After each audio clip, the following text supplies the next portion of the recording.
Good morning. I hope you had a good evening yesterday. Thank you for joining us here. We're beginning with the second day of the Climateurope2 Festival and starting with the panel sessions. Actually, it's kind of mixed sessions, so we're going to have a sort row of presentations and then a panel discussion. With the panel session, Climate Europe 2 update and a dialogue on the meaning and purpose of climate service. So I would like to give the word to Eelco, who will be moderating this session, and then to all the other presenters. Thank you.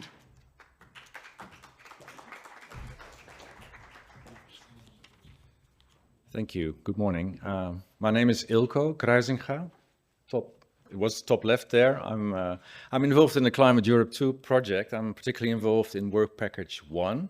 And for those of you who don't understand anything about work packages, it's the task within the project that looks at particularly around synthesizing many of the results of the project over time. So me and my colleagues, and I want to mention one particular colleague, Asun Sinclair, who can't be here due to medical reasons, but she is actually the big brain behind this session. So I want to mention her and thank her as well for co-organizing this. So synthesis is my middle name in the project, bringing together many perspectives, and it's also the background of this session to bring together some ideas around the meaning and purpose of climate services.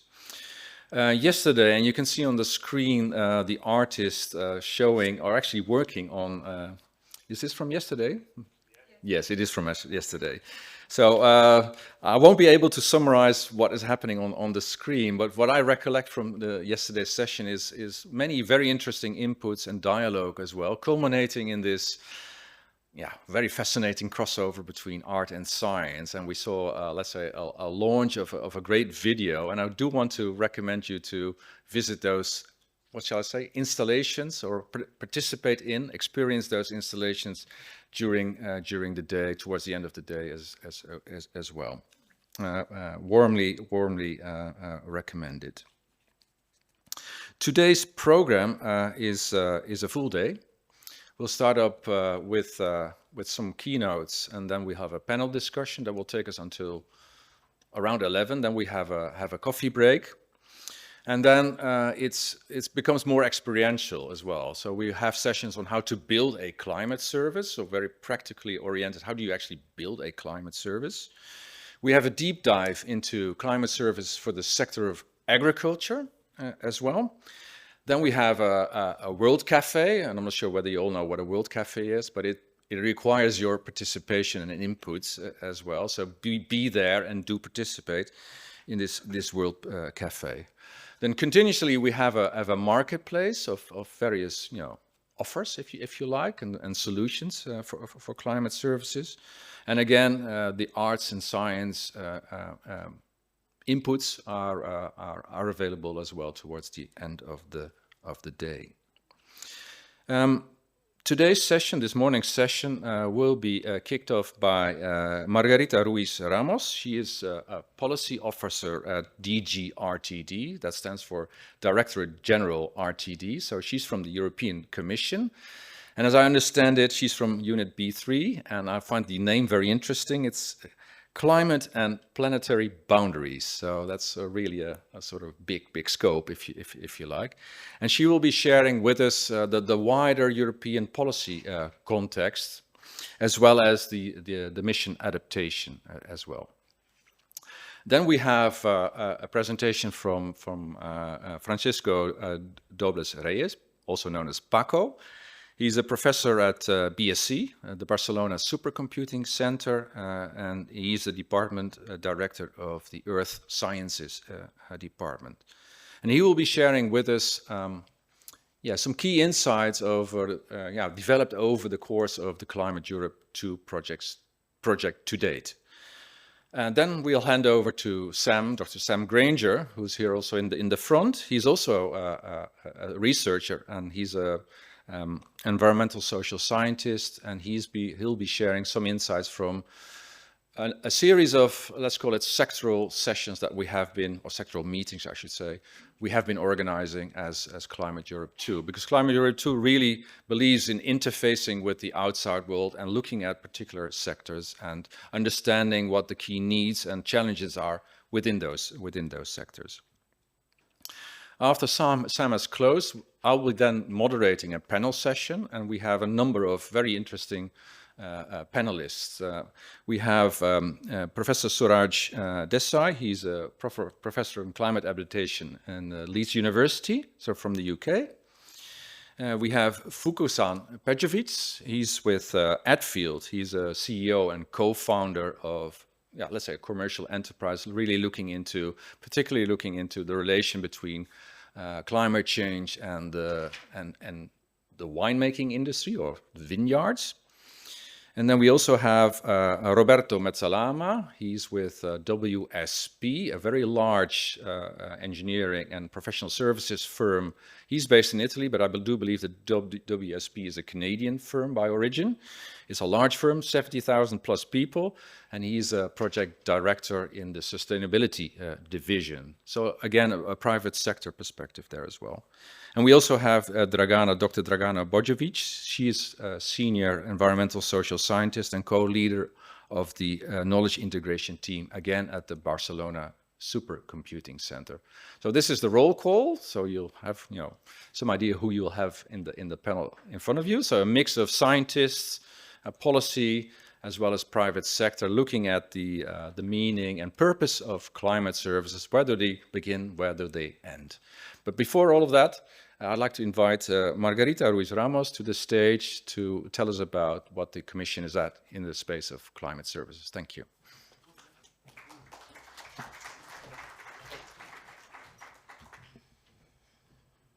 This one? Okay. Good morning, everyone. Thank you for having me, and especially thank you to the organizers for rescheduling my talk, as yesterday things turned out complicated and was impossible for me to make it here. So I'm here, as Eelco said, to provide the policy context, and I will start.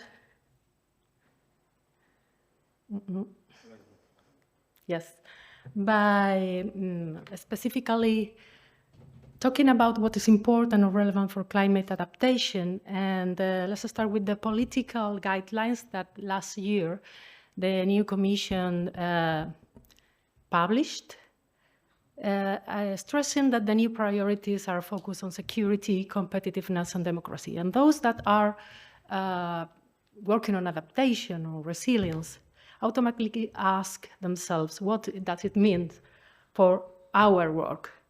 And I would like to stress that recently in the speech for the State of the Union 2025, the President, and I'm quoting here, mentioned that we have to radically step up our efforts into climate resilience and adaptation. So it's not about choosing, but about reconciling the adaptation and the climate resilience with the new priorities in terms of competitiveness and security.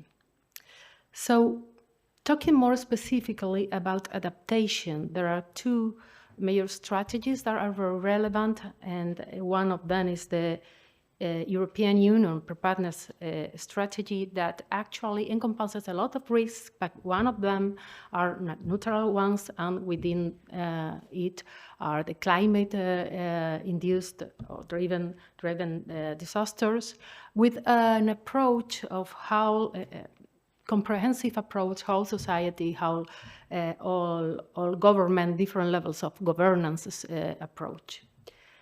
The other initiative I think is important for you to mention, and you will be able to address, to access this presentation, and the links to everything I mentioned are there, is the European adaptation strategy that is targeting to foster a swifter and more systemic adaptation, and especially using the European Climate Adaptation Plan that, well, let's see if this is the final name, but for now this is the acronym, to help member states to prepare for the impacts on climate change. I will talk about this a bit more later. And then there are other initiatives, not such as political ones, but policy ones, but I think are important too. That is the emission adaptation that also I will mention in my talk. So coming back to this European climate adaptation plan, maybe it's going to be resilience plan, and the other name you can find is not yet clear, European Climate Resilience and Risk Management Integrated Framework. Whatever the final name is foreseen to be adopted at the second half of next year, 2026. And there was already a call for evidence that closed recently, but I included it here because there, in that link, you will find a lot of context, all the background, all the language, and the main concepts that this plan or integrated framework is targeted to. Also, until the end of this year, there is an open public consultation, so I encourage you to look at it and to provide feedback. But in the core of this strategy, there is this idea that beyond the warming records, the planetary boundaries, as Eelco said, this is very relevant to my unit in the Commission, but we are aware that it's not only about climate or these environmental limits that are being surpassed. We are living in an era of polycrisis, very complex. So we are in the middle of international conflicts, polarization, dynamics, and rise of populism, green backlash and disinformation, with a lot of problems for decision making that are not science-based anymore in several parts of the world. So we think that this reality should be taken into account when the decisions support toolbox and the services for climate resilience are built. And this is something that I think this is very relevant for this forum. I also would like to direct your attention to the European Climate Risk Assessment that is within this European Climate Plan. It's an initiative that was a first report was done in 2024, and identifying 36 climate risks that are a threat to Europe productive and service sectors, and many of them are already close to critical levels.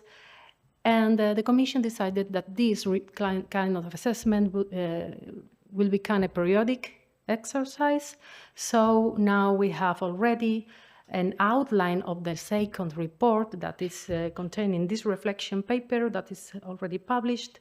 So the European Environmental Agency that has been commissioned by DG Clima to do this exercise is now retrieving authors, and many experiences and also papers can be contributing to this report or quoted by this report. So I encourage you to also contribute this way. So the focus on climate services for adaptation is very timely. So as I said, there are several opportunities to contribute to the policy streams, for instance, into the European Climate Adaptation Plan or the Preparedness Strategy. And support, and especially climate services have the role to support resilience at the local level. But both in the short term, early warning systems and disaster management, and also in the longer term when we come to adaptation. But this is for the practice community, but also for the scientific community. The moment is crucial because IPCC, the International Panel on Climate Change, is updating the technical guidelines on impact and adaptation. So the part of the community, the scientific community present here, please be aware of the cutoff dates for publication, and also, of course, the Working Group 2 report.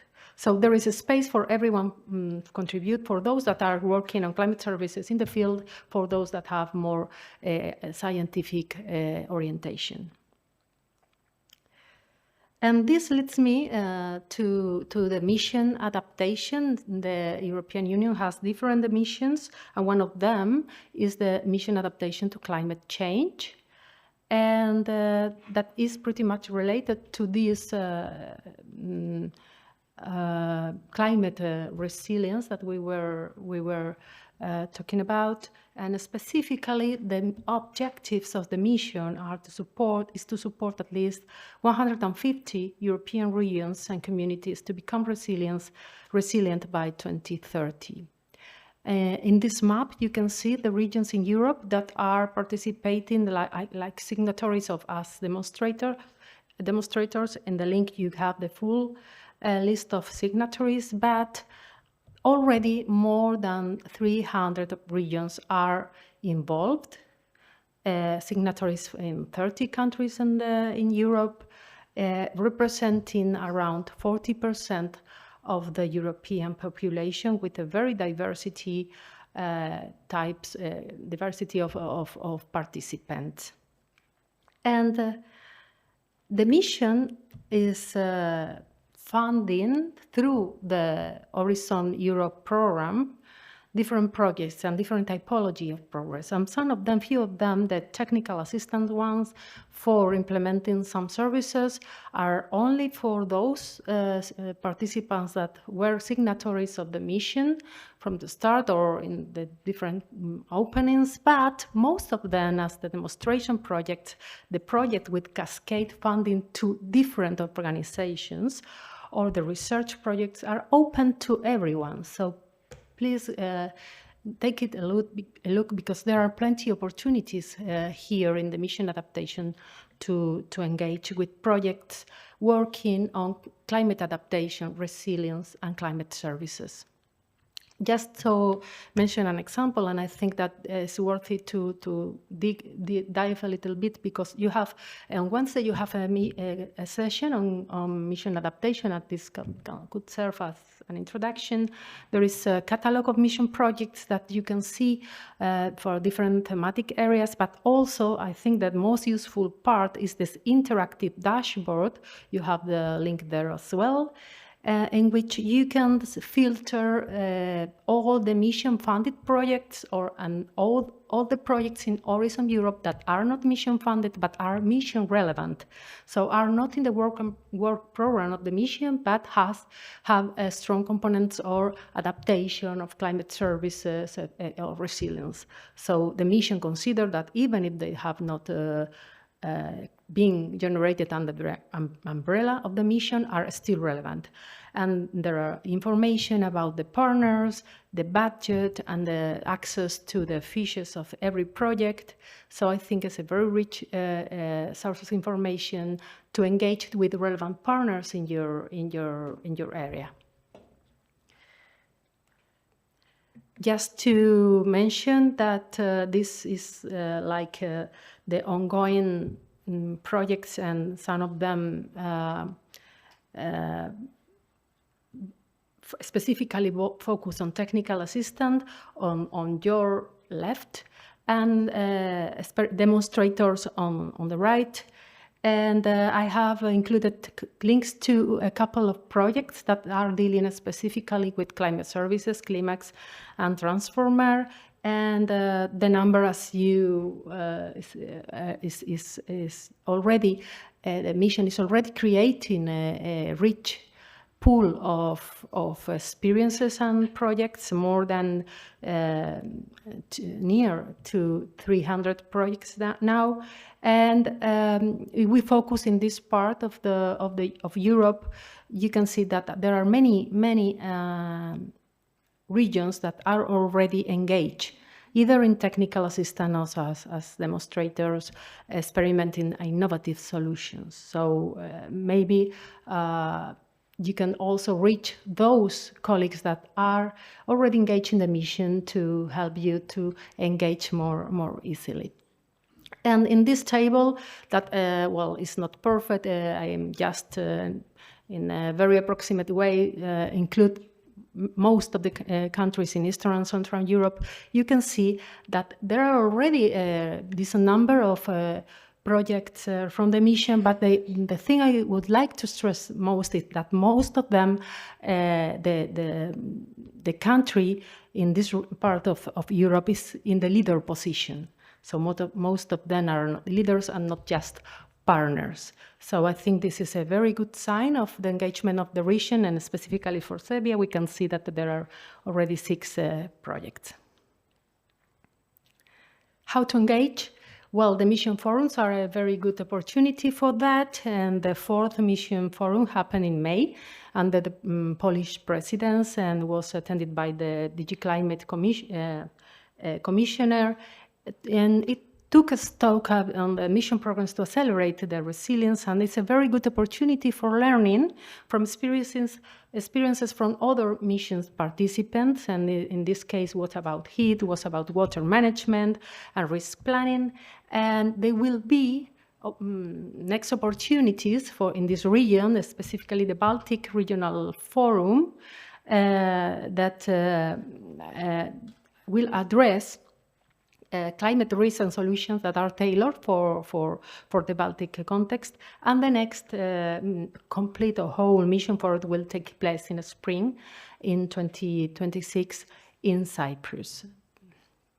So coming back to the festival, we are taking stock now of the Climateurope2 project that is delivering very good progress, now focusing these dissemination efforts for different target user groups, focusing on key exploitable results, supporting Senelec on the standardization of climate services requested by the Commission.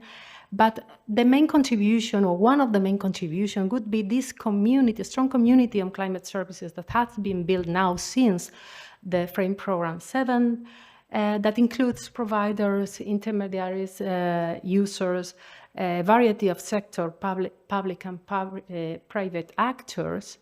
And in parallel, the mission on adaptation also have built an extensive community, a massive community that can serve as a test bed for the service that have been developed by Climateurope2. So these two communities are meant to be brought together. That would be a main message, like the mission can serve for the testing of the climate services and the standardization processes developed by Climateurope2. And there are opportunities to do so, because in the work program, the mission, there will be the follow-up of the Climax project. Also in the working program 2026 will be the follow-up of the Climateurope2 with a research and innovation action for standardizing and supporting climate services for climate adaptation. And beyond the mission program work program, in the regular work program, there are other topics that can be very interesting to this community. For instance, in the calls in the 2025 has been a topic on adaptation, effectiveness and limit, with a strong methodological and standardization component that even is being evaluated now. So the projects that are meant to be funded will deliver inputs, outputs that are for sure interesting to you.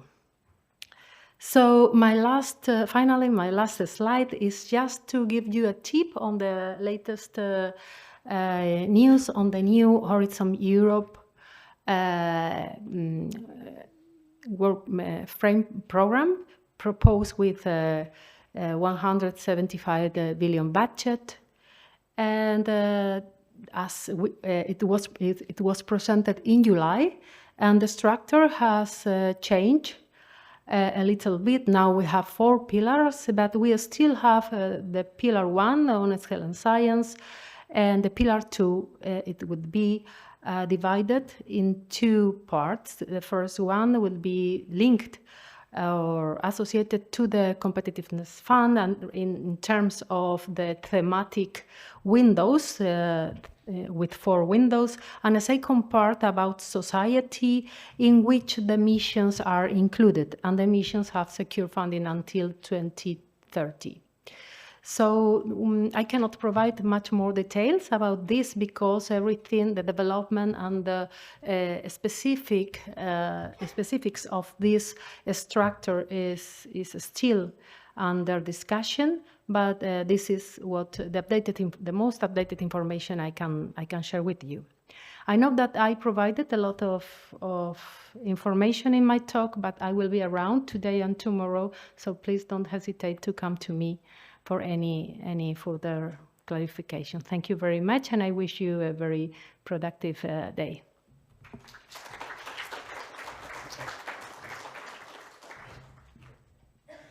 Thank you, Margarita, for this high-level overview and these. I was looking actually at the right-hand side of your last slide, these potential moonshots. That's particularly fascinating. Thank you for that. I'd like to invite Paco to the stage to give us, let's say, should I say, almost 3 years worth of insight into the developing meaning and purpose of climate services as seen from the Climateurope2 project. Paco, over to you. Okay, thanks a lot, Eelco. And I've been told that I need to keep those 3-year summary very, very short.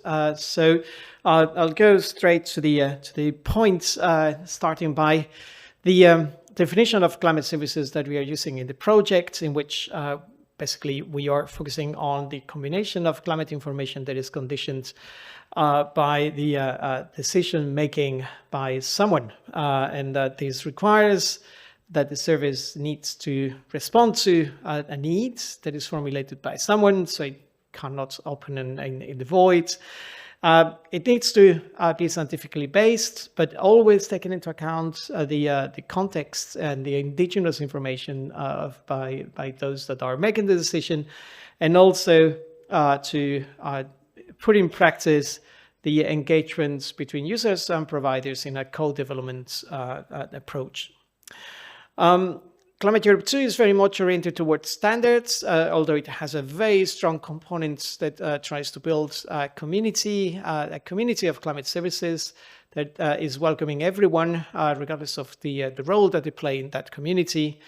But standards are important because services are just another product, a product that requires minimum requirements that guide the users in a very complex ecosystem of products that are very often not understood or presented as climate services. And that happens very often when the information mixes weather and climate, and is also part of the obligatory reporting that some companies are making. So climate services is in the middle of all these different things, but somehow that doesn't mean that it doesn't need to be identified and appropriately documented and evaluated. And that's what we try to do here. We try to support Sense and Elec, which is a European normalization body, to formulate the first family of climate services standards. So Climateurope2 doesn't standardize anything, so don't be nervous. It's not the intention of the project, but we play a really important role by bringing together the information and the experiences from many different sectors that are sensitive to climate variability and change, and for that information and that experience to be taken into account by the committees, the technical committees that Sense and Elec puts together. The motivation of for the formulation of these standards is that while there are plenty of standards for climate mitigation or for climate adaptation, there are no standards for climate services. So anyone can do anything they want. There are no limits, and that doesn't need to be bad, provided that there is a lot of innovation. But it also means that there could be unfair competition and there could be misleading information. The path forward is basically gathering as much information from engaging with the community, and we do this in many different ways in the Climateurope2 project. as I'll explain in a minute. But the project is focusing on the standardizing, but supporting the community, and also aiming at increasing the uptake of climate services. The whole work in the project is based on these components, these 4 components that were identified by many members of many participants in the project, that try to split the different elements that play a role in providing a climate service. They include the decision context, so how the decision is going to be made by someone, how this information from the climate service is going to be delivered and evaluated from the perception of the user, the ecosystem of actors, and how they relate to each other in a production process, and finally all those knowledge systems that underpin the information that is being delivered. And by engaging with the community with these components in mind, we are every year, with the participation of everyone in the project, formulating a set of key messages. This is the first set of key messages that we produced. This is the second one that was published in 2024 that you can find outside in posters, and have a look at them. Behind this very simplified diagram, there is a 60-page document that I can explain what is in each one of these boxes. You can reach it by consulting the QR that appears on the image. But basically, it's all common sense that sooner or later has to be put on paper. And that's basically what we do. We are not trying to invent anything. We are trying to gather all the common sense that is that is out there in the community. We are discussing about many other things apart from standards, about certification, who's going to certify whether someone is abiding by these standards, whether people comply with these standards, how to label that someone is complying, so that the customers can really identify quickly which are the actors that are actually following the standards and abiding by all the technical regulation. And somehow this slide is very quickly to say that there are some climate services that are providing a lot of quality assurance, even if there is not a standard out there. Now there is a lot of work done.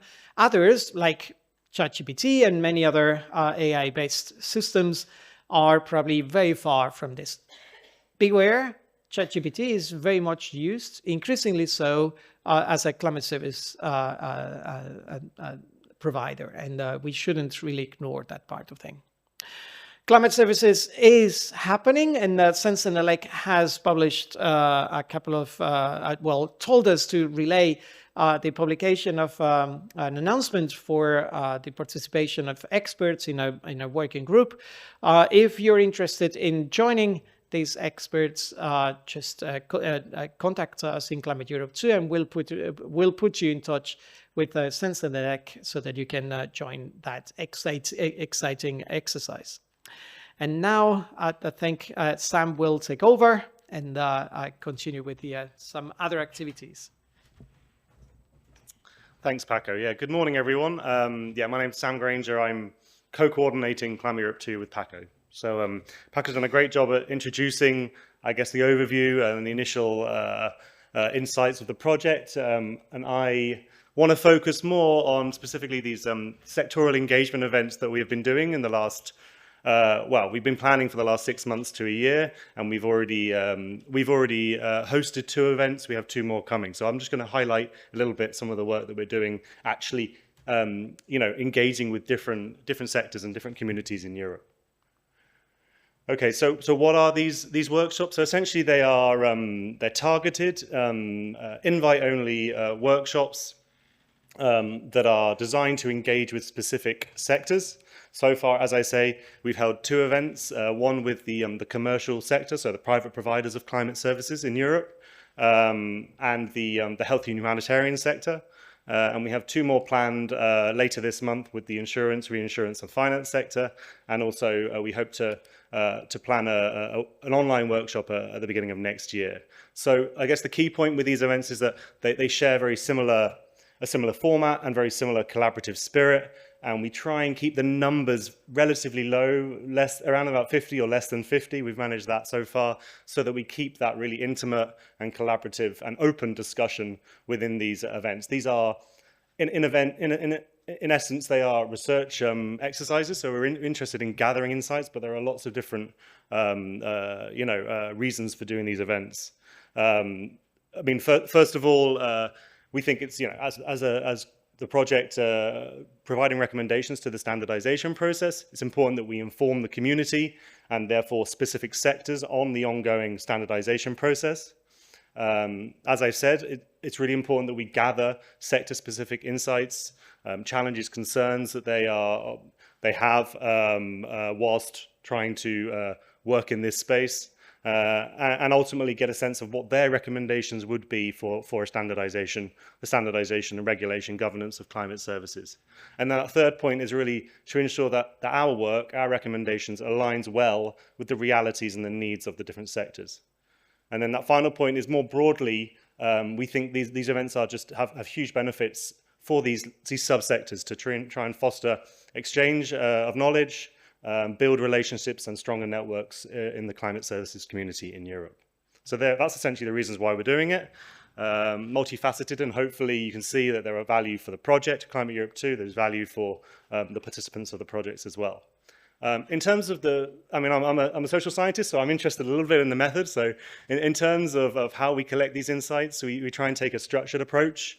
With what we call breakout sprints. These essentially are our breakout groups, collaborative sessions where we focus on different topics, from things like getting participants to map themselves in the landscape of climate services, whether they see themselves as a provider, an intermediary, a user, an end user, a decision maker, whatever it might be, a funder, a whole range of actors. We also look at things like knowledge integration, collaboration, how they collaborate with other actors and interact with other actors within their subsector. And also towards the end of these events, we always bring it back to ideas and suggestions for the governance and standardization of climate services. So as I say, they work in small groups. We work with large sort of posters, really get their hands dirty, as it were, by writing their ideas and insights on sticky notes, post-it notes, and then using sticky dots as a way to try and capture consensus in these small groups. So we find this, a good systematic way of collecting data so that we can compare across the different events and whilst keeping this collaborative and engaging format. And then just briefly, just going through the two events we've done so far. So we co-hosted with the WMO, the Copernicus Climate Change Service, and assurance risk management company DNV. This event at the end of April in Barcelona. This was an in-person event, so very different feel to the many online events that go on, hybrid events. So it was really intimate. There were about, I think there were 21 participants from 18 companies. A huge range from small, medium, and large, which really gave a really rich and interesting discussion over the 2 days. Now, the key output of this event, of this meeting, of this workshop, was has been a joint statement. So we've been developing this over the summer since April, and it's very nearly ready to be published. We hope to have that on the website very soon, with the logos of the contributing companies. And I guess the main sort of take-home messages from this statement will be that these companies really do see the value in a user-centered, transparent, and trustworthy market. And they stress the need for technical standards. And in terms of the design and delivery and the more process or procedural elements of climate service delivery, there is a need for best practice guidance from their perspective. And importantly, they see the value in assurance mechanisms, but these assurance mechanisms need to be independent. So there aren't vested interests and biases in the process. And this is really important, obviously, to build trust, ensure quality ultimately, and without stifling innovation and competition, which often came up in the discussion, as you can imagine. And then the final point is really stressing the importance of collaboration between actors, particularly providers and users. So that's coming out very soon. Hopefully you'll see that on our website. And then earlier this month, we hosted this time it was a hybrid event at the BSC in Barcelona for the health and humanitarian sector. This was a range of different actors, primarily kind of scientists, non-academics, people working in the practice of delivering climate services in Europe and further afield. Actually, this had a bit more of a global scope.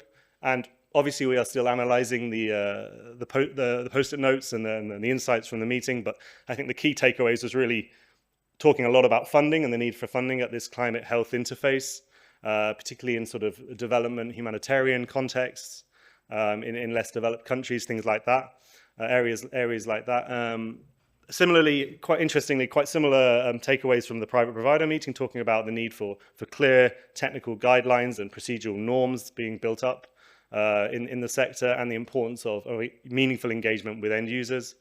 And then the final point is around the idea of working with authoritative organizations, like in their case, the World Health Organization, maybe as a way of building trust in this sector. Okay, and then just to say, coming up, we have a meeting at the end of October with the reinsurance, insurance, and finance sector, and we'll be following a similar format, similar approach, same sort of collaborative spirit with this sector to discuss, the challenge they're having, trying to integrate climate information into mainly their physical climate risk assessments, and thinking about potentially the role of standardization and what recommendations they would have for the process.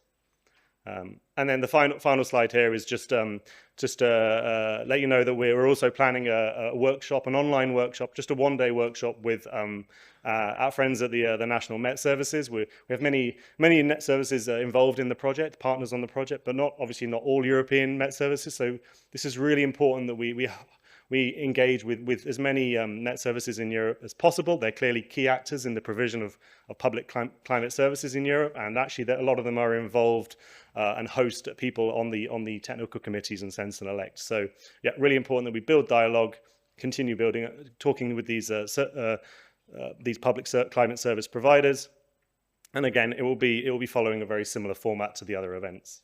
So that's more or less a summary of these sectoral engagement events. Hopefully you can see the value of them for our project and more broadly for the standardization process. I think I will leave it there and pass on to Eelco to introduce the panel discussion that we have. Thank you.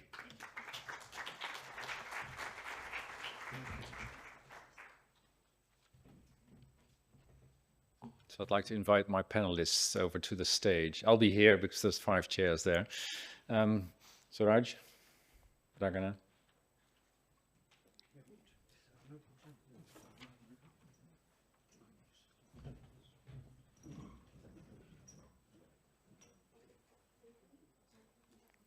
Paco is coming. Fukasin is there.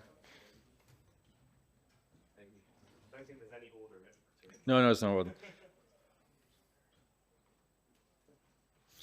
So maybe previous slide with the images of the people.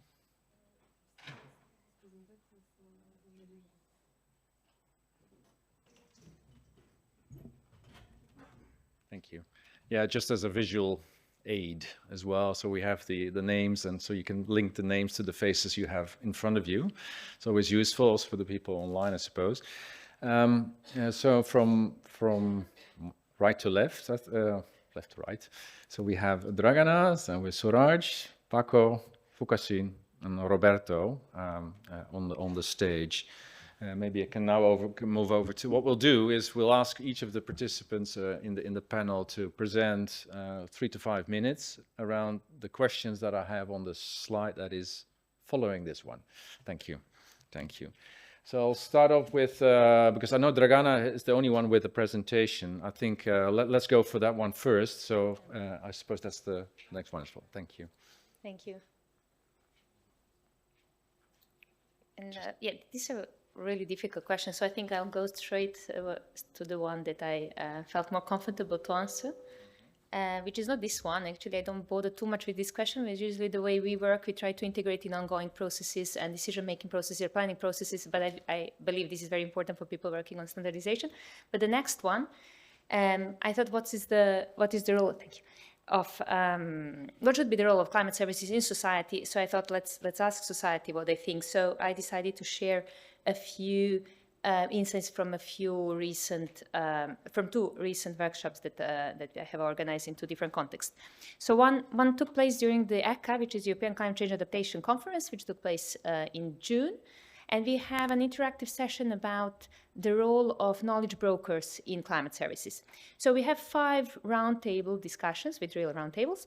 And we wanted to develop something that we call user persona. So we use this methodology to see what should be the profile of someone who does knowledge brokering in climate services context. And we have a persona coming from public sector, NGO, private sector, and 2 researchers. So this methodology involves discussion about what are the strong and weak points of people who have this background. And to kickstart the discussion, we provided some criteria which are commonly used for user persona. For example, how good someone from NGO sector is in communication, how good someone, for example, from public sector is in facilitating the work. And we even gave a scale to rank. So we thought this would be really like easy part of the discussion. So just to start everything. However, the topic of accountability turned out to be the biggest bottleneck in the discussion. So none of the round tables could come up with the grading for accountability. So, for example, for someone from private company, the table said, oh, it could be anything from 1 to 8. It could be totally unaccountable. Maybe it is uncountable. We cannot decide. For social scientists, there was this comment that a person could be working in best of their knowledge and providing something that they thought is best information, but it turned out not to be good information, so they couldn't even grade it. Climate scientists got just 1, and there was this tragicomical comment that they could be good people, but the institution had low accountability. This is also quite alarming. And then people from persona from NGO sector and private and the public sector was slightly better graded with only 5. So I found this quite disturbing for me personally. I mean, the general, the social justice struggles that we have all over the world certainly to some extent plays role in this low perception of accountability, but it also shows that society doesn't see us very accountable to the work we are doing on this interface between science and policy and society in providing climate information and developing climate services. So that was one message. And the other one comes from African context. So this was a workshop done within RIFS, which is Regional Information for Society, which is one of the youngest projects within World Climate Research Program. We started this work to bring WCRP, very scientific work, closer to society. And one of the key challenges and key questions that we want to answer is what is robust climate information? And to answer this, we had a large workshop in Brussels. There were more than 100 people from all over the world. This turned into a lasting dialogue. So now we have a robust group on robust climate. We have a working group on robust climate information. We have different task teams. But what is common to all these discussions is what is the role of climate literacy in climate action gap, and climate knowledge to action gap. So we wanted to answer this question in a very recent webinar that we have with participants from Africa. It took place two weeks ago within the workshop, which was Regional Information for Africa. And we wanted to unpack the climate literacy, to see how we can challenge the traditional definition of literacy, which says that there is one knowledge authority who then trains those less knowledgeable to use information that one knowledge authority produced. And we came up with 4 different elements. They're to some extent similar to the elements of climate services as defined, I think, in Climateurope2. So about the adaptation context, to empathize with lived experience, looking into other barriers that all come into decision making. And then climate science literacy is just one of all these elements. And we got a lot of very interesting inputs. Again, what struck me was that trust was repeatedly mentioned. So to go back to the question, I think if with the climate services process, we can address and try to improve trust within society and improve their impression of how accountable all those working in climate change problems are, I thought then we would be on the right track. Thank you. Thank you, Dragana. So indeed, what we need to remember as an audience from Dragana's input is a couple of words. Accountability is key. Robustness, climate literacy, and trust. Those things, I think, are sort of very important terms in your input there as well. Suraj, maybe I can hand over to you now. Thank you. Yep. So thanks, Eelco. Thanks for the invitation to reflect a little bit on these tricky questions, really, I'd say. So just a bit of background. I guess I've been working on interdisciplinary research, really between the boundary of climate science and decision sciences, with a real focus on practice and policy relevant challenges like adapting to a changing climate. So I've been doing that in the research world at the University of Leeds.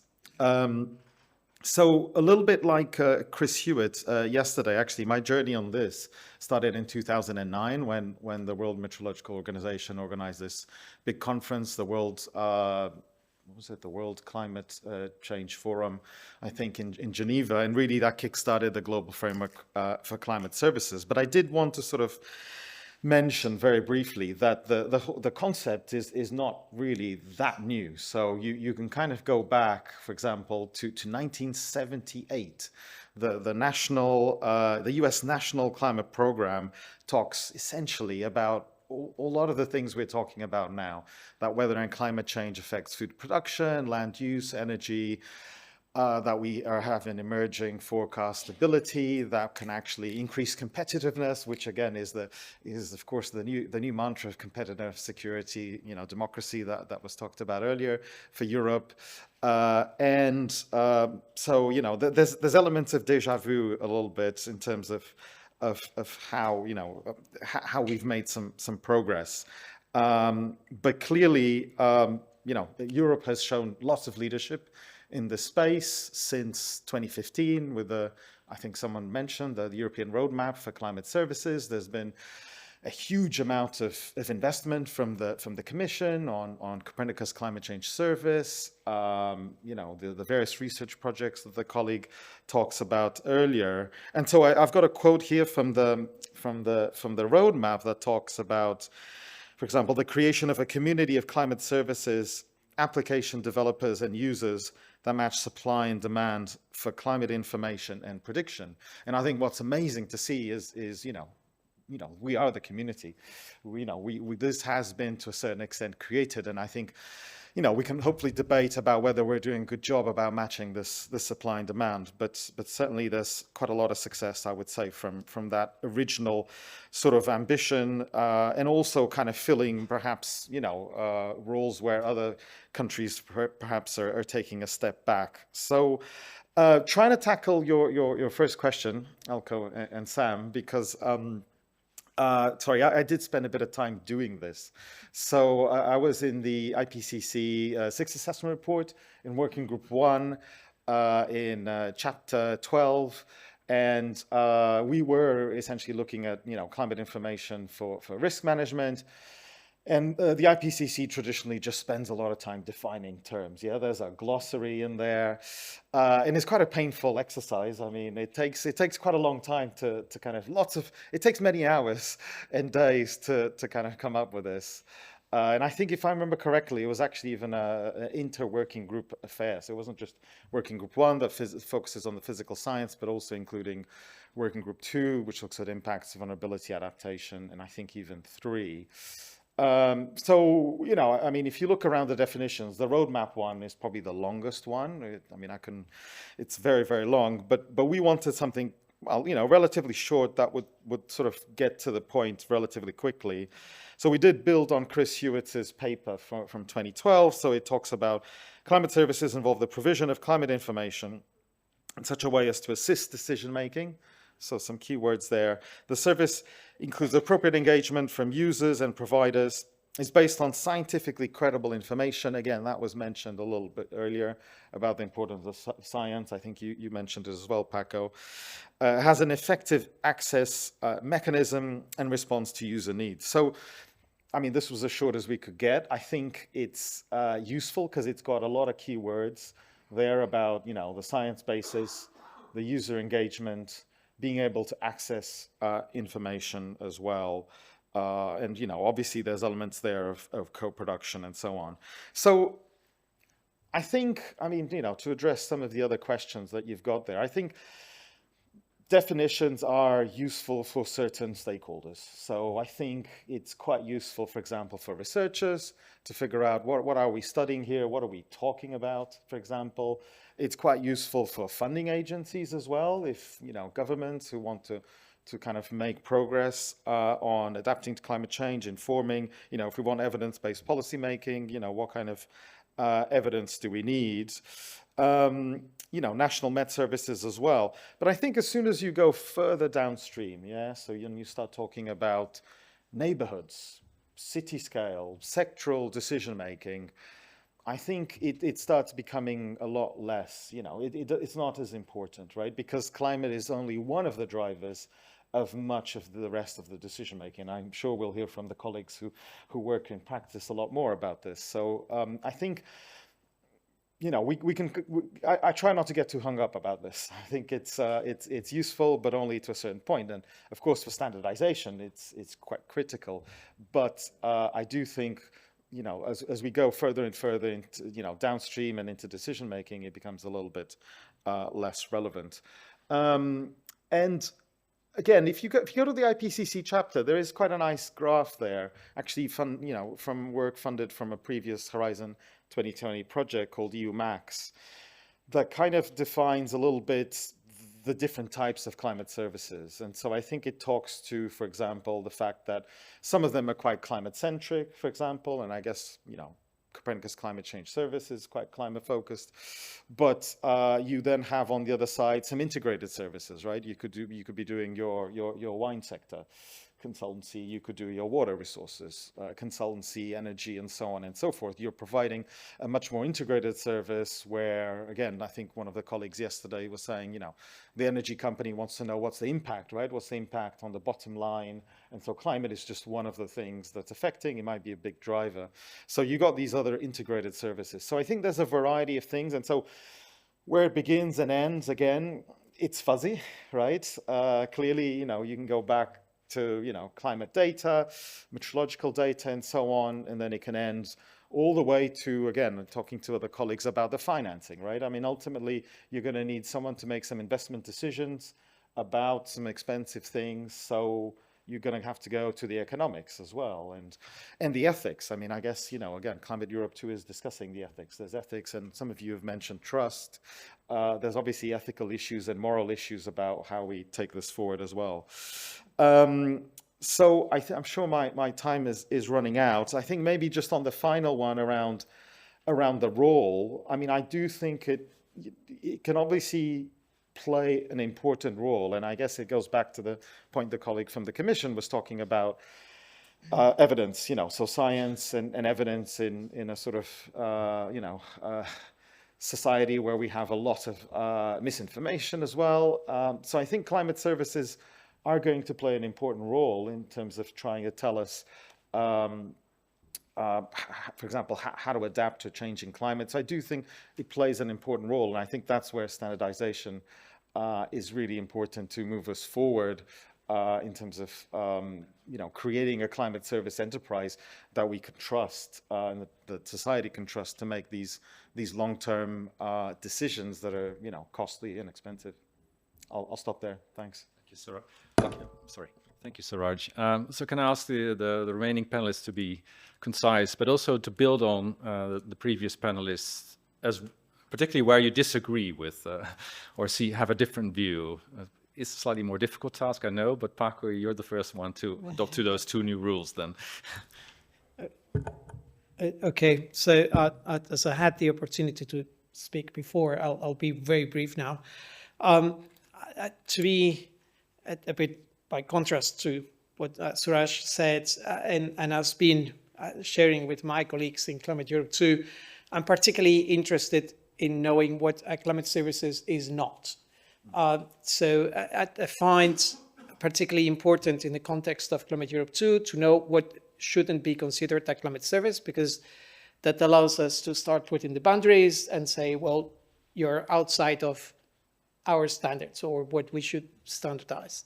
And I'll use a simile for this. So the floods in Valencia 1 year ago in eastern Spain were particularly dramatic. Well, you also live in Spain, and you know what it means for the country, and the damages were horrendous. So we are talking of more than 200 people dead, which unfortunately happens in other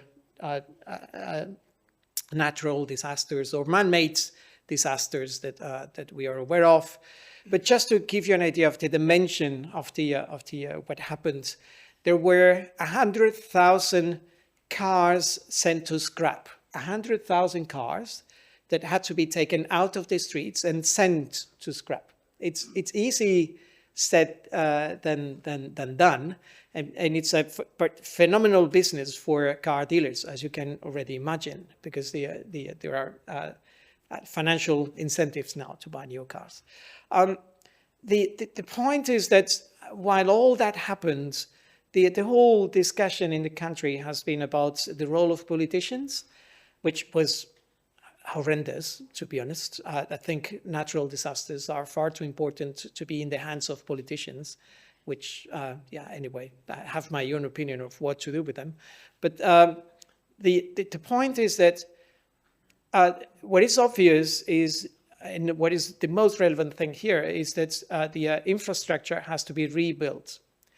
And while the infrastructure, the hydraulic infrastructure in the area was built in the 1950s, we did an experiment. So as part of the Destination Earth program, we ran the same storm in the 1950s and also in 2024 and also in 2050. And we could see that the precipitation with exactly the same storm, it went up by 20% each time. So now to rebuild the infrastructure, the engineers have to think twice before taking into account the safety margin that they put when they build infrastructure. And what number to use in this safety margin that they put is not trivial, in particular because they put a random safety number, but now they have to put to add a climate change safety number that nobody knows what it is. So the engineers will have two options. Go to scientists and say, give me your best estimate for this, and it will take years for sure, because they will fight over that number. Or they go to ChatGPT and the like, and they'll get an answer, and it will be an answer informed, and that these are the risks, and this is the climatology, and basically the second one is not a climate service.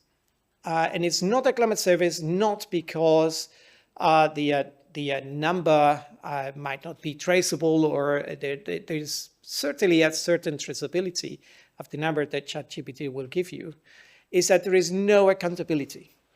So ChatGPT is not accountable for any of the suggestions that it's providing. Your decisions, you'll be on your own, basically. There is no expert behind you that is supporting you in your decisions that are climate related. And that's what the standardization of climate services should really look into. These are the actors that we have to identify and say, what you're doing has secondary effects, don't touch it. And go to certified providers that are accountable and that are traceable. Thank you, Paco. Thank you, Paco. So it reminds me of the professor yesterday who was talking about the heat health action plans, and was also related to accountability. So not listening or heeding the advice, you're accountable for any substantial damage potentially as well. So indeed, accountability again from Paco. Vukasin. So how do you look at this discussion from a, let's say, private sector provider, and may I say a more of sort of a niche sort of application towards... So hi, everyone. So I guess one of the key challenges we have today is actually to simplify things. And, climate in its nature is not a simple thing, and it impacts everybody. And in like our everyday functioning, we deal with probably 500 or even more wine growers, primarily around Balkan regions, but also globally. And, these people actually get up every morning with thinking, what do they have to do today, right? And I think none of the topics we are touching today are actually dealing with that specific thing. We are so high above all of that very kind of fundamental need people have that, we're just not understanding what they need. And in saying all of that, what I'm trying to think of, and we use like these kind of very important words like accountability or, certify or whatever. The key thing here is who is actually liable for damage. And there's no mention of word liability within this context whatsoever. And why am I asking that? Because when we've started delivering our service, I had this event where a guy called me like 4:30 in the a.m. And he's getting up and he asked me a simple question. So last evening when I got to bed, there was no kind of, forecast was X. And now I got up, the whole thing changed. How did you not know about that? So it's like, maybe 5 hours difference. And he asked because he had made a plan for the day and he has to change the plan. And who knows what else comes out of it. So I think unless we put in this whole kind of effort, world liability and really touching, real life, real people, I think we're missing the point. And I think lots of this kind of high level topics are like fluff. They don't mean much to real people. And unless we get to that level, I think we're just wasting time and effort. Roberto, can you build on the previous panelists? Yeah, no, I'm going to build on that because, I was also kind of thinking along the same line. We deal with different questions actually because WSP is a very large company and we have it's basically an engineering company and consulting engineering company. So some of my first clients, if you want, are my colleagues that are designing things. Okay, and they also have rather simple questions, that are like, okay, how much do I have to change the span of this bridge, okay, to withstand the next flood, or what's the cooling hours that I have to consider for this building going forward? And increasingly, we work for colleagues and clients, external clients that are designing or managing strategic infrastructure. We've done a lot of work in climate adaptation plans for airports, for example. And at a stage where they have also to develop their strategic plans, okay? Their investment plans for the next, 15 years. And so they have to take decisions about what infrastructures they have to build, or they have to refurbish, or they have to change in any way. So I think that one useful perspective here to define climate services is probably start asking, okay, what questions do we have to address? Okay, what are the questions that people have, like you said before, and and of course a farmer has a question about, should I harvest, or should I wait another week, or should I irrigate, or should I put some fertilizer, or should I? Yeah, that's his question. Exactly. So I think but then if you are the manager of an airport, or if you are a manager of a railway company, you got other questions. But I think that trying to identify the questions that we are about to answer is key, because sometimes I think climate services suffer from a problem that they come from climate scientists. Okay, and climate scientists are just part of the picture, because then there is the users, and there is also when we do a climate risk assessment, for instance, we take into consideration, by the way, according to the only standard there is now, that is ISO, and some IPCC. But IPCC, by the way, IPCC managed to complicate climate risk assessment in a horrendous way. Okay, climate risk assessment in the old days used to be a fairly simple business. Okay, so there is a probability of an event, and the potential effects. and the consequences. So this was the essence of climate risk assessment. Now you have to consider a bunch of other things that are just complicated this dynamic, and it makes it difficult to compare climate risk with other risks, with other industrial risks. So when we discuss with a risk manager in a complex infrastructure, they say, okay, how comes that I measure all the other risks based on these two parameters, but now I have to change and look at vulnerability, sensitivity, adaptive capacity, perils, you know. So back to the terminology, you guys managed to screw up a very simple terminology that was working for a long time. So I think that this is a bit of a problem that, you know, climate services have been dominated, the discussion on climate services have been dominated by climate scientists and by academia. But in practical terms, you know, people are taking decisions related to climate, influenced by climate, several times a day without even knowing that they do that. So I would strongly recommend to, you know, try to go back to the drawing board from the perspective of taking exclusively the perspective of the user. That is, what decisions are driven by, you know, climate considerations. First thing you would discover is that it's a lot. So there's a lot of things that we do that are influenced by climate. And the second thing is that a lot of them are quite implicit. So you don't even know that you're taking them because of climate. The other thing is that so work on the questions, I think, is a very important work that we had to do. And we also we got into climate services with the perspective of our climate teams, internal climate teams, okay? But then when we started talking to the engineers, they had a completely different perspective. So this is one thing. The other thing is that we don't work in a vacuum as climate service providers. We are in a world that is already standardized in many other ways. So for instance, if you are designing an infrastructure in Europe, but also outside of Europe, you are bound to use the Euro codes. The Euro codes are the codes that define design procedures in Europe. And if you're an engineer and you start deviating from the Euro codes, you put yourself in serious trouble.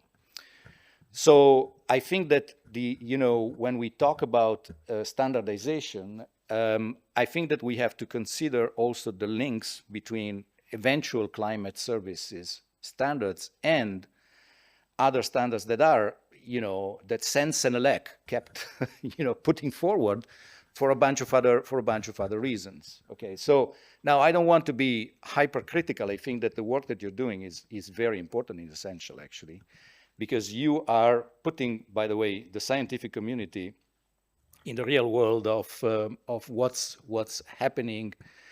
But and I'm, by training I'm an ecologist, and then I had the bad idea to go back to university and take an environmental engineering degree. So I'm now stuck between these two worlds of science and engineering. But the engineers are basically designing, pretty much everything we use, okay, and are determining a lot of the ways we do things. And I think that we have to, particularly when we talk about adaptation. Adaptation means taking decisions about investing in certain infrastructures or other infrastructures, how we're going to cool the cities, how we're going to manage storms, like in Valencia.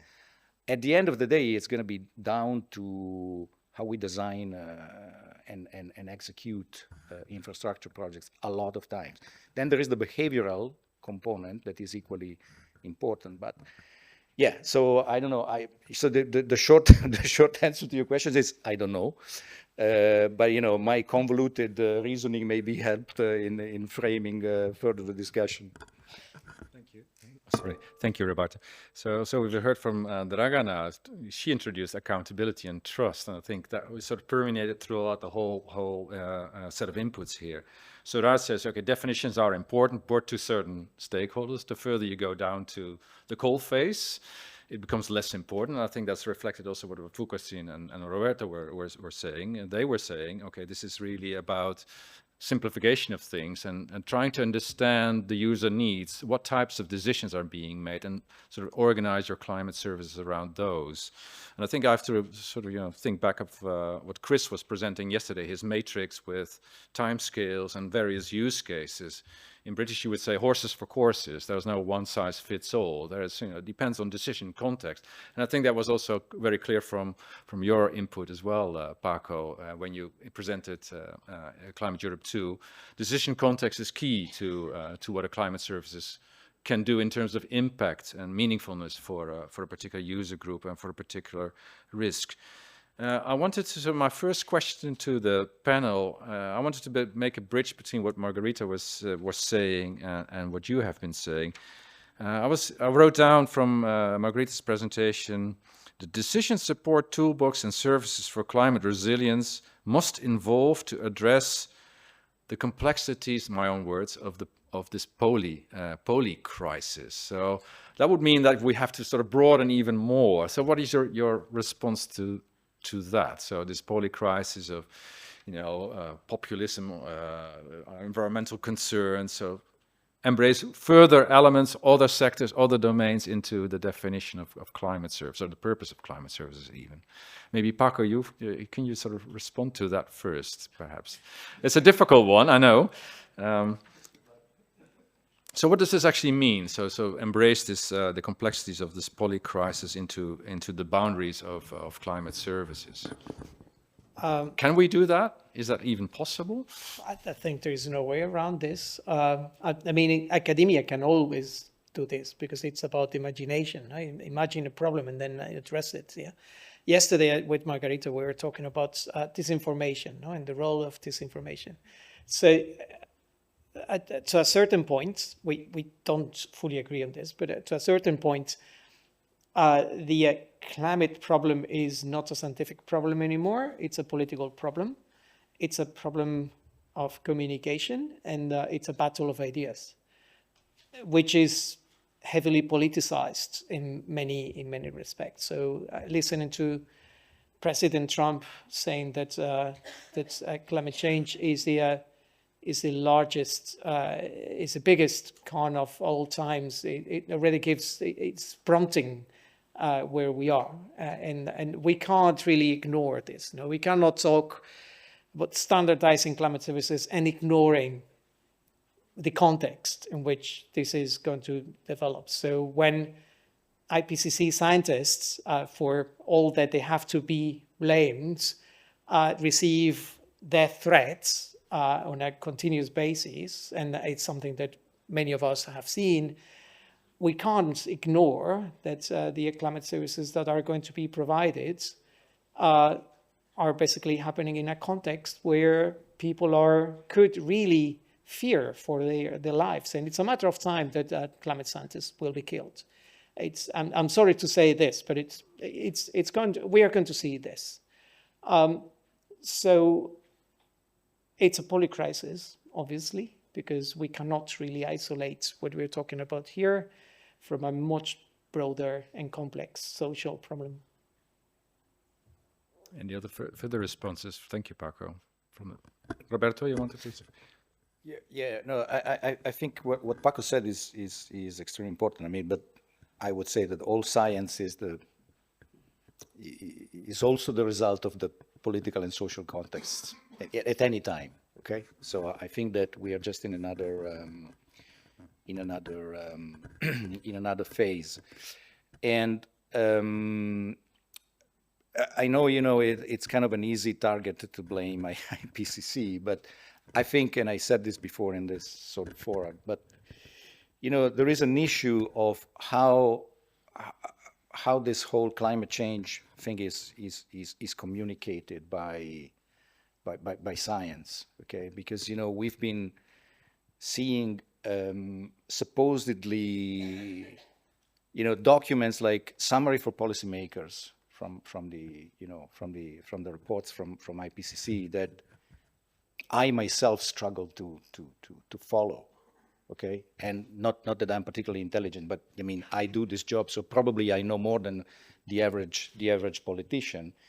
You know, you cannot put down sentences that say, you know, in brackets, high confidence, this is medium, because, you know, you're just going to confuse the heck out of people, and they stop following. So I think that there are responsibilities in the politicization, sorry for my bad English, you know, of climate change that are squarely in the, you know, among the politicians. They have decided to weaponize climate change in an increasingly polarized world in many issues, you know, issues of immigration, issues of, you know, social justice, economic justice, you know, everything is becoming more polarized.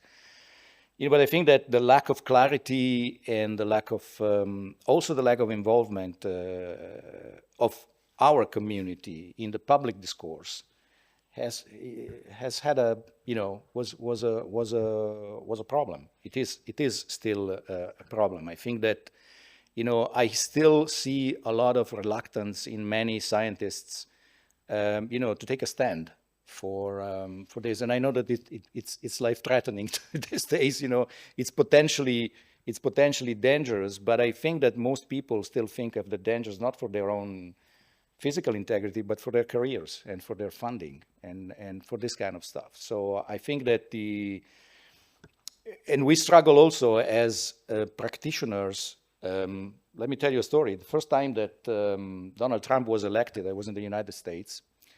I was working on a project with the Harvard University, within the Harvard University context on sustainability for infrastructures. And I was part of an industry team, okay, there. And first meeting we had after Donald Trump election was all about the need to change our language, okay, and avoid speaking about climate change. So it's not a new, you know, we saw this before. We pretended it didn't exist. Okay, we kept working pretty much in the same way. But I think that, you know, probably one work package of the next iteration of the project is probably, you know, how to talk to people, okay, and how to translate this. There's going to be you know, most of what I do is within the bigger framework of impact assessment, okay, of infrastructures. There is an International Association for Impact Assessment. Next year conference is in Canada, and it is all about the role of disinformation and misinformation in impact assessment. I'm chairing a roundtable on climate change. You know, the effects of disinformation and climate change on the considerations about climate change in impact assessment. So I think that we have to get, you know, knee deep into this muddy water of the, you know, of the disinformation and misinformation, and really ask ourselves, you know, can we have a bigger role, a more I think we're still too shy in compromising the scientific world and the professional world. And by the way, the professional world is even worse, if I may say, because, you know, if you're a company that is working for ExxonMobil, Eni, BP, Shell, like we do, okay, if you're involved in oil sands in Canada, how do you have the face to, you know, to stand up to these clients and say, you guys are screwing up big time, you know, and you have to change. So these are very difficult conversations, but, you know, it's been a few years that we have started to discuss internally how to have these conversations. Also because I can tell you that our young people, the people that are joining the company now, they just don't want to work for these projects. They don't want. Okay, they want out if you put them in. So again, I'm rambling, you know, but I hope that there was some glimpse of interesting things. Thank you, Robert. So in the interest of time, I think just thinking back of the Clear Climate project as well. It's about communication. So I wanted to open up for questions from the audience. Margarita, I saw your hand. Just very briefly, I want to clarify my intervention because I wasn't proposing widen the scope of what climate service is. It's much more related to what Paco said, that we cannot ignore the context of the users of these climate services, that maybe they have received misinformation, they have people in their companies that are actually skeptical, they have pressure from market. And this is the realities that the design of climate services should take into account. But I'm not proposing open the scope. I also agree that this is unfeasible. Thank you. Because it's really about the decision context and the user context, if you like, not purely decision context. Is there another question from the audience? Maybe one or two questions we still have time for, because we're now sort of running into coffee. Sam. Yeah, I want to kind of go back to your point about focusing on people and how they relate to their environment, weather. I think we haven't talked about weather too much, but I think weather is what people think about, right? Weather risk, and we're talking about this scientific construct of climate, right? But yeah, the question I have is flipping it a little bit and thinking about that farmer you talk about and what his expectations should be of a climate service, of climate information. And perhaps, do we need to work more at that interface of trying to have a conversation with people who are influenced, relate, and sensitive to climate about what knowledge, information we have and how that feeds in and what our expectations are of that knowledge. And I'm a little bit concerned in certain circles that people are looking for, like you say, one number answers when that's not possible. And how do we manage those expectations in that context? So I wonder if anyone has any comments on that. Yeah. Kruizinga, you want to go first? Yeah, I'll go first. Well, what I really think is people don't actually correlate to a question like, what do you want? Like, it's a very difficult question to answer, right? Especially if something doesn't exist. So you will not get an answer. What I think people will correlate to is, what can we simplify for you? How can we make your routine or your worries easier for you, right? And I think you're right. Like, for agriculture industry, it's about weather, right? Generally, they care about longer term context, i.e. climate, but they care about what do they plan for this season, like next 2 days, next 5 days, next season, you know. Do we have machines for that? Do we have people for that? Do we have capital to support all of that? So I think as long as we stay on track of simplifying stuff, and yes, I don't think everything can be taken down to one number. That, you know, sometimes simply there are more than kind of one aspect of a kind of, or one facet that you need to consider. But what I'm trying to say is, by really going high above, we are kind of complicating things more than people actually can deal with. And, you know, going back to the previous question, that's a part of, you know, why do we have these things like, is there climate change or not? Because we made it so complicated. It's very difficult to understand. And people are playing, you know, emotional game in kind of like, I like this or I don't like this, therefore I think it's true or right. So as long as we keep our numbers simplified and we kind of manage to help or ease some specific troubles people have, I think we're going to be on good track. Suraj, Dragana. So I want to go back to Dragana first, because you introduced the concept of trust, and I think it's coming back again as well. Maybe you have some reflections. Yeah, I would like to, I think rolling back from what Vukashin raised, the problem of liability, which I agree is the biggest problem I think we have in climate services. Here, it's fair enough, I think, to distinguish between meteorological and climate services.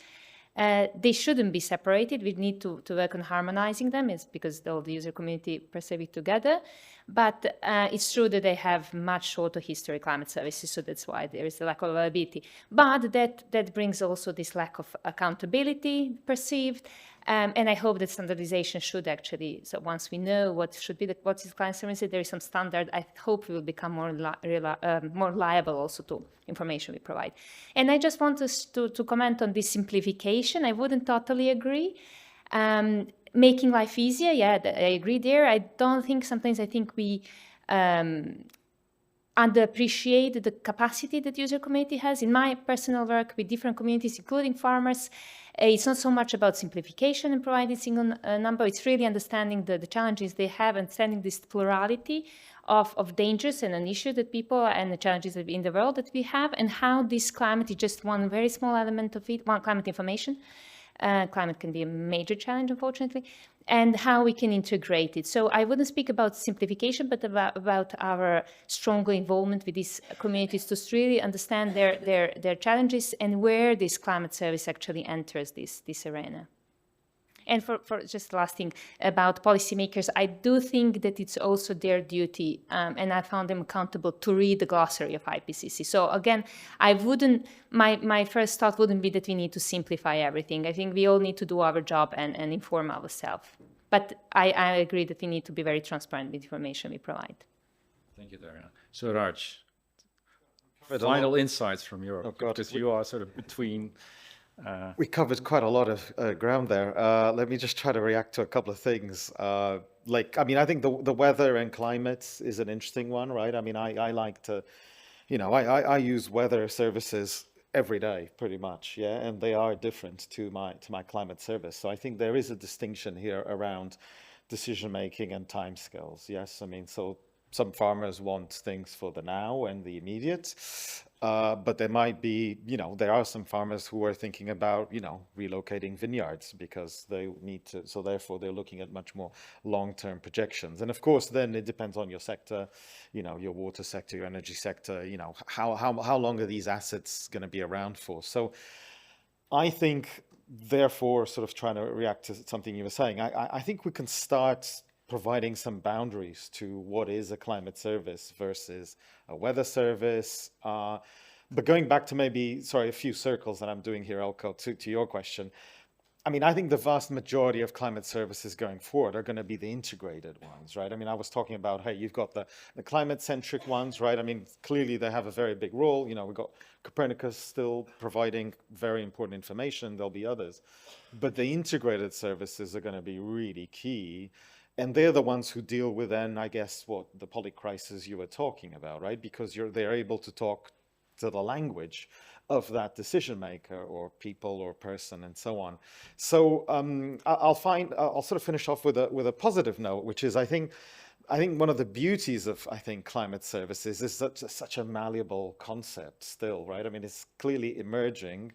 But the fact that, for example, we can obviously talk about climate services for energy security or defense or water security. I mean, or how are climate services going to increase Europe's competitiveness, right? I mean, if you really want to start talking about the new framing, right, that we now live upon, we need to move and start talking about, how many jobs are we going to get from this? I mean, that was the whole idea of the roadmap, right?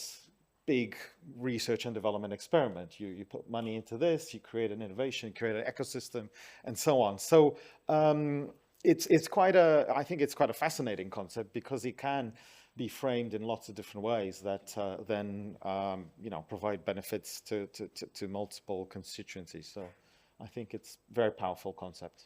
Thanks. Thank you, Suraj. So integrated climate services. I think that is a nice sort of ending of this panel session. I'm not sure whether there's online 0 minutes. Thank you.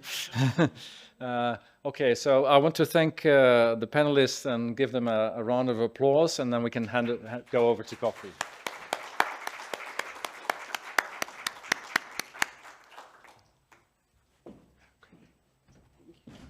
Thank you all for this fruitful discussion. Now we have a coffee break, around 20 minutes left, and then we have interactive sessions. So we are breaking actually into 4 rooms here. We're going to have the regional session, the World Cafe regional session, and up on the 2nd floor we have 3 workshops, so to say. So you can find the information on the registration desk, and please choose whether you want to join us upstairs or here. And also we will have a marketplace available upstairs. So enjoy your coffee and see you in 20 minutes here or upstairs. Thank you.